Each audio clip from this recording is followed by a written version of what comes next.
Queridos hermanos, iniciamos la lección divina de este domingo 20 de octubre, domingo 29 del tiempo ordinario. Por la señal de la Santa Cruz de nuestros enemigos, líbranos, Señor Dios nuestro, en el nombre del Padre, y del Hijo, y del Espíritu Santo. Amén.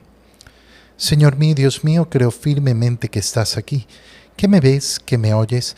Te adoro con profunda reverencia, te pido perdón de mis pecados y gracia para hacer con fruto este tiempo de lección divina. Madre mía Inmaculada, San José, mi Padre y Señor, Ángel de mi guarda, interceded por mí. En la primera lectura de este domingo leemos el libro del profeta Isaías, capítulo 53, versículos 10 al 11. El Señor quiso triturar a su siervo con el sufrimiento. Cuando entregue su vida como expiación, verá a sus descendientes, prolongará sus años, y por medio de él prosperarán los designios del Señor. Por las fatigas de su alma verá la luz y se saciará. Con sus sufrimientos justificará mi siervo a muchos, cargando con los crímenes de ellos. Palabra de Dios. Cuando leemos el libro del profeta Isaías y escuchamos hablar del siervo de Yahvé, el siervo del Señor, ¿de quién estamos hablando? Estamos hablando de las profecías más exactas que existen en el Antiguo Testamento sobre los padecimientos de Cristo, sobre ese sufrimiento redentor en la cruz. Lógicamente esas palabras se van a aplicar también a cada uno de nosotros que tenemos que ser siervos del Señor, que tenemos que unirnos en comunión con Cristo. ¿Qué es lo que acabamos de leer? El Señor quiso triturar a su siervo. Fíjate en esta palabra tan tremenda, porque no está diciendo simplemente que ha sufrido, sino que lo ha triturado en la cruz. Es una palabra, como digo, sumamente fuerte.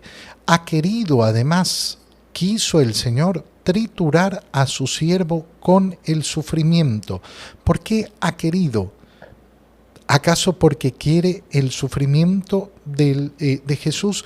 No, porque Dios lo que quiere es los beneficios que van a llegar para la humanidad por ese sufrimiento. Entonces no es que ha querido triturarlo por triturarlo, sino que ha querido tanto a los hombres que para lograr el mayor bien, la mayor muestra de amor a los hombres, ha querido que su siervo sufriera, y no solo sufriera, sino que fuera triturado por el sufrimiento. Cuando entregue su vida como expiación, cuando entregue su vida, fíjate en estas palabras, fíjate bien en estas palabras, cuando entregue, no cuando le quiten la vida, cuando la entregue, y no por cualquier motivo, sino como expiación. ¿Qué significa expiación? Significa pagar la deuda de los pecados, como compensación por los pecados. Entonces verá a sus descendientes, prolongará sus años, y por medio de él prosperarán los designios del Señor. ¿Qué vendrá entonces de esa trituración, de ese sufrimiento tan grande? Vendrán todos los beneficios, todas las bendiciones para la salvación del Señor. Por las fatigas de su alma verá la luz y se saciará. Con sus sufrimientos justificará a muchos, cargando con los crímenes de ellos. Como decimos, estas palabras son referidas a nuestro Señor Jesucristo, el siervo de Yahvé, pero apliquémoslas también a nosotros. Cuando entregue su vida, verá a sus descendientes y prolongará sus años, es decir, verá el beneficio que produce, no solo a nivel personal. Ahora nos estamos refiriendo a ti y a mí. El beneficio que podemos entregar a los demás presentándonos delante del Señor como ofrenda, igual como lo hizo el Señor, igual como lo hizo Jesucristo. Por medio de nosotros entonces prosperarán los designios del Señor. Por las fatigas de nuestras almas verá la luz y se saciará. Con sus sufrimientos se justificará a muchos. Nosotros estamos invitados a unirnos a la pasión del Señor, a ser también corderos para Dios, a ser efectivamente ese único sacrificio de Cristo en nuestra vida. Esta es la maravilla de la libertad que nos ofrece el Señor, poder ofrecer nuestros sufrimientos y saber que de ellos saldrán tantos beneficios como los beneficios que produce la cruz de Cristo. En la segunda lectura leemos la carta a los Hebreos, capítulo 4, versículos 14 al 16. Hermanos, puesto que Jesús, el Hijo de Dios, es nuestro sumo sacerdote que ha entrado en el cielo, mantengamos firme la profesión de nuestra fe. En efecto, no tenemos un sumo sacerdote que no sea capaz de compadecerse de nuestros sufrimientos, puesto que Él mismo ha pasado por las mismas pruebas de nosotros, excepto el pecado. Acerquémonos, por lo tanto, con plena confianza al trono de la gracia, para recibir misericordia, hallar la gracia y obtener ayuda en el momento oportuno. Palabra de Dios. ¿Te das cuenta cómo se une de una manera tan hermosa la primera lectura del libro del profeta Isaías con la carta a los Hebreos que estamos haciendo en la segunda lectura de este domingo? Jesús es el Hijo de Dios y es nuestro sumo sacerdote que ha entrado en el cielo y nos dice, mantengámonos firmes en la profesión de fe. En la profesión de nuestra fe, creer que Jesús es el Mesías, el Redentor, el Verbo de Dios hecho carne. No tenemos entonces un sumo sacerdote que no sea capaz de compadecerse de nuestros sufrimientos. Hemos contemplado cómo Dios ha querido triturar en sufrimientos a su siervo. ¿Para qué? Para bendecirnos a nosotros. ¿Y qué tenemos además? Que a través de ese sufrimiento tenemos un sumo sacerdote que es capaz de comprendernos, de entendernos, de compadecerse de nosotros. Yo no puedo mirar a Jesús y decir, ay, es que tú no sufriste lo que yo he sufrido. No, todo el contrario. Veo en mi Señor aquel Dios compasivo, que no me mira desde lo alto, sino que ha bajado del cielo y ha sufrido lo mismo que yo, para compadecerse de mí, para entenderme.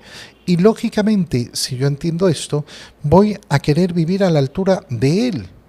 Ha pasado por las mismas pruebas de nosotros, excepto en el pecado. ¿Qué tengo que hacer entonces? Acerquémonos con plena confianza. Acercarme al Señor con plena confianza. ¿Por qué quiso el Padre que su siervo fuera triturado por el sufrimiento? Para que yo me pueda acercar a Él con plena confianza, para que yo tuviera la confianza de que he sido amado y amado en extremo y que sigo siendo amado. Y quiero entonces recibir su misericordia, hallar la gracia y obtener la ayuda en el momento oportuno. ¿Qué me está diciendo la carta a los Hebreos? Entonces, si yo sé reconocer en mi profesión de fe que Jesús ha muerto por mí, que Jesús es el único sumo sacerdote, aquel mediador entre el Padre y los hombres, entre Dios y los hombres, entonces me puedo acercar con plena y absoluta confianza a Él. En el Evangelio, leemos el Evangelio de San Marcos, capítulo 10, versículos 35 al 45.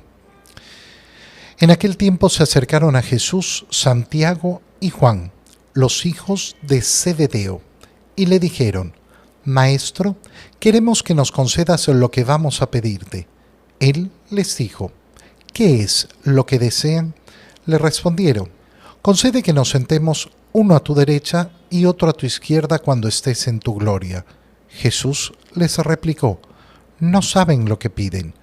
¿podrán pasar la prueba que yo voy a pasar y recibir el bautismo con que seré bautizado? Le respondieron, sí podemos. Y Jesús les dijo, ciertamente pasarán la prueba que yo voy a pasar y recibirán el bautismo con que yo seré bautizado. Pero eso de sentarse a mi derecha o a mi izquierda no me toca a mí concederlo. Eso es para quienes está reservado. Cuando los otros 10 apóstoles oyeron esto, se indignaron contra Santiago y Juan.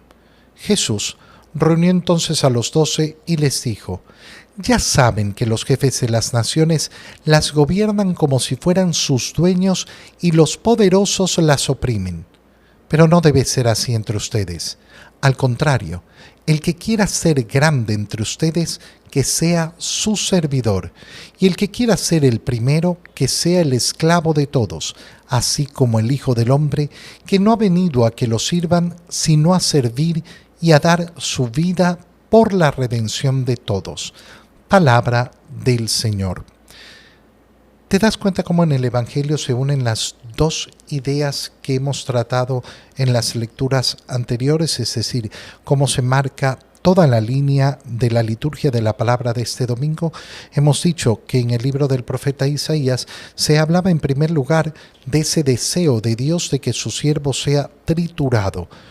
¿Qué se pregunta en el Evangelio? ¿Podrán ustedes beber el cáliz que yo voy a beber? ¿Podrán ser bautizados con el bautismo que yo voy a recibir? La invitación a vivir ese mismo sufrimiento, que es la segunda idea. El siervo de Dios y su sufrimiento ofrecido por nosotros para nuestra salvación y la invitación que recibimos del Señor a unirnos a sus sufrimientos para poder entonces hacer exactamente lo mismo que Él, para poder entregarnos en esa corredención del mundo, ser partícipes de la salvación de todos a través de la ofrenda de nuestra vida, de nuestros sacrificios, de nuestra lucha, de nuestro camino de santidad. ¿Qué es lo que hemos leído en el Evangelio? Como Santiago y Juan, 2 de los 12, 2 de aquellos que han sido elegidos entre los discípulos del Señor para formar parte de este grupo más cercano, de este grupo especialísimo que ha hecho el Señor, se acercan a Jesús. Santiago y Juan, nos dice el Evangelio de San Marcos, son los hijos de Zebedeo. San Mateo nos cuenta esta misma escena diciendo que la madre de los hijos de Zebedeo fue la que hizo esta petición. San Marcos apunta directamente a los hijos, no usa en la narrativa a la intercesora, que está manifestando en todo caso lo que sus hijos parecen aprobar. San Marcos, por tanto, nos lo presenta de una manera directa. Son ellos los que piden. Queremos que nos concedas algo. Qué bonita la forma de responder del Señor. ¿Qué quieren? ¿Qué es lo que desean? Fíjate cómo el Señor está dispuesto a escuchar lo que vienen a decirle. Ya nos muestra esa actitud de Jesús tan hermosa. Y le dicen que nos sentemos, uno a tu derecha y el otro a tu izquierda cuando estés en tu gloria. ¿Qué es lo que están pidiendo? Bueno, ellos mismos no lo saben. Ellos mismos no saben lo que están pidiendo, pero lógicamente quieren un puesto especial junto al Señor en la gloria del Señor. ¿Tienen en su mente que la gloria del Señor es gloria eterna o están pensando en un mesianismo temporal, en un mesianismo en el cual ellos creen que Jesús lo que va a hacer es convertirse en el nuevo líder político, en el gobernante de las naciones? No sabemos si Santiago y Juan habían comprendido la profundidad. Sabemos por los evangelios que ninguno de los 12 es capaz de comprender todo lo que les está diciendo el Señor y no entendían lo que significaba la resurrección de los muertos y tenían en su corazón y en su mente lo que la gente pensaba sobre el mesianismo, es decir, que era una cuestión temporal. Vamos a ser liberados. ¿De qué? Vamos a ser liberados de aquel yugo temporal en ese momento, la opresión del Imperio Romano. Y por eso el Señor les dice, no saben lo que piden. No saben lo que están pidiendo. ¿Por qué? Porque para lograr aquello, para lograr estar a mi lado en mi gloria, ¿qué es lo que tienen que hacer? Tienen que estar dispuestos a pasar la prueba que yo voy a pasar y recibir el bautismo con el que yo seré bautizado. ¿Cuál es el bautismo? ¿Cuál es la prueba? La muerte de Cristo en la cruz. Es decir, están dispuestos a morir como estoy dispuesto yo a morir por la redención de los demás, para hacer expiación, para hacer efectivamente ese pago por los pecados de los demás. Sí podemos, responden ellos. Y entonces Jesús les garantiza que eso es lo que harán. Ciertamente pasarán la prueba que yo voy a pasar y recibirán el bautismo con que yo seré bautizado. Es decir, van a ser unidos a mí, van a ser unidos a mi pasión, van a vivir efectivamente lo mismo que yo. Para eso han sido llamados a ser mis apóstoles, para eso han sido llamados a formar este grupo de los 12. Pero la segunda parte, esto de sentarse a mi derecha o a mi izquierda, no me toca a mí concederlo, eso está reservado para, eso le pertenece para quienes está reservado. Hasta aquí, todo bien. Los discípulos han pedido algo, el Señor les ha dicho, miren, para lograr estar en mi gloria, para estar junto a mí en mi gloria, tienen que estar dispuestos a pasar la misma prueba que yo, a morir como yo, a dar la vida por los demás como yo. ¿Están dispuestos a esto? Sí, muy bien. La segunda parte no. Y el Señor se los dice con claridad, no los engaña. Sí, mire, si ustedes hacen esto, entonces yo los voy a colocar aquí. No. Ustedes no tienen que estar preocupados de qué lugar les va a corresponder, pero van a estar en mi gloria, si es que pasan por el mismo bautismo que yo. Pero viene la segunda parte. Los otros 10 apóstoles oyeron esto y se indignan contra Santiago y Juan. ¿Por qué se indignan contra Santiago y Juan? Porque les parece el colmo que se hayan acercado estos a pedirle que uno se siente a la derecha y otro a la izquierda, porque tienen el corazón anclado en las posiciones humanas. Tienen anclado el corazón en el deseo de vivir. No, pues es que yo tengo que ser primero, yo tengo que ser segundo. No, mira que yo soy el más importante, yo voy a estar aquí, yo voy a estar allá. Y entonces el Señor les dice cuál debe ser la disposición. Y la disposición de su corazón tiene que ser a imagen de su propio corazón. Ya saben, les dice, que los jefes de las naciones las gobiernan como si fueran sus dueños. Qué tremenda frase. ¿Cuál es el problema de los jefes de las naciones? Que las gobiernan como si fueran propietarios y no servidores. Y que los poderosos, ¿qué hacen? Las oprimen. Que aquel que tiene poder quiere oprimir al otro. Esto no debe ser así entre ustedes. Al contrario, ¿quieres grandeza? Hazte servidor de los demás. La grandeza está en el servicio. La grandeza no está en los criterios del mundo, la grandeza está en el corazón que es capaz de vivir unido al corazón de Jesús para servir a los demás, con mi vida, con mis sufrimientos y con mi muerte. Y entonces el que quiera ser primero, que sea esclavo de todos. Mira que no es una palabra cualquiera, ¿eh? No es que sea simplemente el servidor. ¿Quieres más grandeza? Esclavízate al servicio de los demás. Pero ¿cómo es que? A eso ha venido el Hijo del Hombre a este mundo. A eso ha venido el Verbo de Dios a este mundo. No ha venido a que lo sirvan, sino a servir, a dar su vida por la redención de todos. Y entonces entendemos cómo el Señor nos invita. Lo mismo que yo he vivido, lo mismo, exactamente lo mismo es lo que estás llamado a hacer tú, a unirte plenamente a mí, en la vida y en la muerte. Te doy gracias, Dios mío, por los buenos propósitos, afectos e inspiraciones que me has comunicado en este tiempo de lección divina. Te pido ayuda para ponerlos por obra. Madre mía Inmaculada, San José, mi Padre y Señor, Ángel de mi guarda, interceded por mí. María, Madre de la Iglesia, ruega por nosotros. Queridos hermanos, que el Señor los cuide y los bendiga en el nombre del Padre, y del Hijo, y del Espíritu Santo. Amén. Un muy feliz domingo para todos.